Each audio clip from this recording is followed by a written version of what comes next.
अस्सलाम वालेकुम दोस्तों, मैं हूं आपका होस्ट ज़िशान सदीक और आप देख रहे हैं इंफॉर्मेटिव टीवी।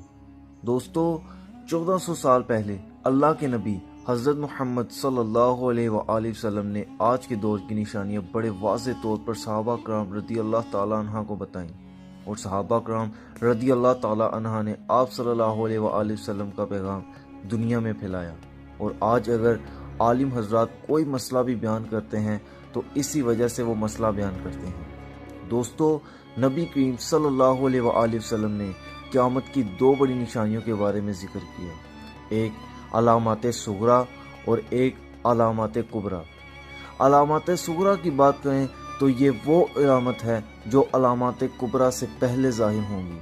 अगर हम अपने गिरदोनवा में देखें तो जो अलामत प्यारे आका सल्लल्लाहु अलैहि वसल्लम ने सहाबा कराम रिज़वानुल्लाहि अलैहि अजमईन को बताया कि आखिरी वक्तुज़्ज़मा में सूद आम हो जाएगा और ज़िना भी आम हो जाएगा, ये निशानियां अलामात सुगरा हैं।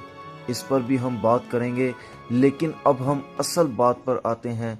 दोस्तों, अलामात कुबरा ये वो निशानी है जिसके बारे में सारे अल्लाह के पैगंबरों ने वाज़े तौर पर अपनी अपनी कौमों को इसके फितने से डराया है।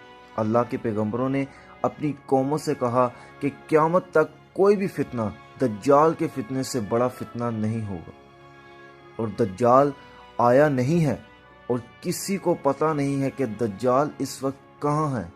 लेकिन रूह ज़मीन पर एक ऐसे सहाबी रसूल गुजरे हैं जिन्होंने दज्जाल को देखा भी है और उससे मुलाकात भी की है और उससे बातचीत भी की है। एक दफ़ा प्यारे आका सल्लल्लाहु अलैहि वसल्लम ने अचानक सारे सहाबी रसूल को इकट्ठा फरमा लिया और खुतबा देने के लिए मिंबर पर तशरीफ़ ले गए। तो नबी करीम सल्लल्लाहु अलैहि वसल्लम ने फरमाया कि मुझे तमीम दारी ने बताया कि वो 30 अफराद थे और एक कश्ती में सवार थे कि तूफ़ान अचानक आ गया और वो भटक गए। तकरीबन 1 माह वो समुंदर में घूमते रहे और एक दिन सूरज गरूब होने के वक्त एक नामालूम जजीरे पर पहुंच गए। उन्हें वहां पर एक सियाह रंग की मखलूक नजर आई जिसके जिस्म पर बाल बहुत ज्यादा थे। उन्होंने इनसे पूछा कि तुम कौन हो? उसने कहा, मैं जासूस हूँ। तो उन्होंने कहा कि अपने बारे में कुछ बताओ। उसने कहा, मैं तुम्हें अपने बारे में कुछ नहीं बताऊंगा, ना तुमसे कुछ सुनूंगा। तुम इस बुत खाने में चले जाओ, तुम्हारा कोई बड़ी बेचैनी से इंतजार कर रहा है। वो तुम्हें कुछ सुनाएगा भी और बताएगा भी।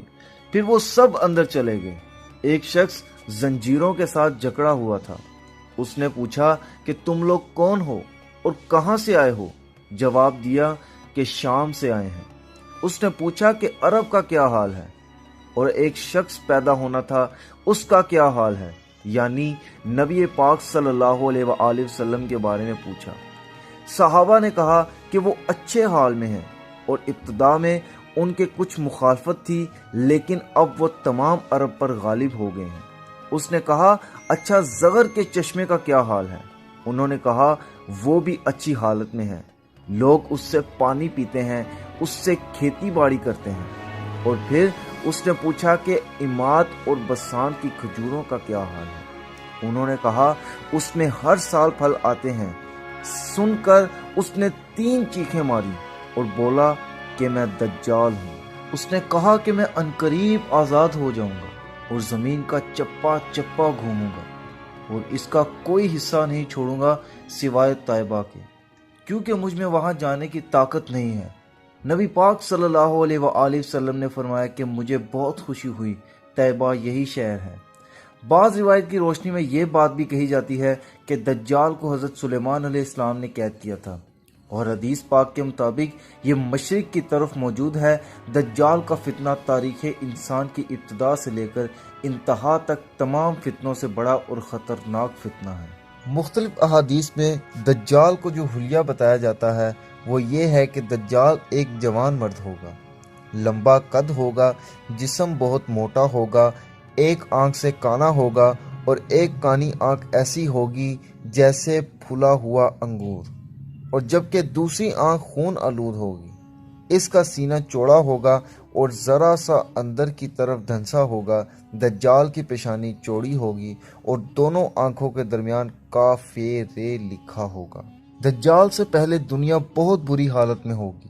اس کے نکلنے سے 3 سال پہلے اس دنیا میں خشک سالی پھیل جائے گی، علمی اور روحانی قحط برپا ہوگا، دین کے معاملے میں لوگوں میں کمزوری پیدا ہوگی، علماء اور دیندار لوگوں کی قلت ہوگی۔ دجال مشرق کی طرف سے اصفہان یا خراسان کی جانب سے نکلے گا اور زمین میں 40 دن تک رہے گا، جن میں سے ایک دن 1 سال کے برابر ہوگا اور ایک دن 1 ماہ کے برابر ہوگا اور اگلا دن 1 ہفتے کے برابر ہوگا، جبکہ باقی دن سال کے عام دنوں کے برابر ہوں گے۔ اس مدت میں دجال اپنے گدھے پر سوار ہو کر ساری دنیا کا چکر لگائے گا۔ دجال کے ان فتنوں کی وجہ سے اہل ایمان سخت پریشان اور تنگی کے عالم پر دخان نامی ایک پہاڑ میں پناہ لیے ہوں گے۔ دجال کے ان فتنوں کی وجہ سے اہل ایمان سخت پریشانی اور تنگی کے عالم پر دخان نامی ایک پہاڑ میں پناہ لیے ہوں گے، لیکن دجال ان کا پیچھا کر کے پہاڑ کا گھیرا کرے گا۔ تب اللہ حضرت عیسیٰ علیہ السلام کو نازل فرمائے گا۔ جب حضرت عیسیٰ علیہ السلام دنیا میں آ جائیں گے تو دجال ان کی خوشبو سے اس طرح پگھلے گا جس طرح پانی میں نمک۔ دجال کا فتنہ بڑا خطرناک ہوگا۔ رسول اللہ صلی اللہ علیہ وآلہ وسلم نے فرمایا کہ جو سورہ کہف کی 10 آیتیں یاد کرے گا وہ دجال کے فتنے سے محفوظ رہے گا۔ دوستو، اگر مجھ سے کوئی غلطی سرزد ہو گئی ہو تو میں معافی کا طلبگار ہوں، اور اگر ہماری ویڈیو اچھی لگی ہو تو لائک کریں اور اپنے دوستوں کے ساتھ شیئر کریں اور ہمارے چینل کو سبسکرائب کریں۔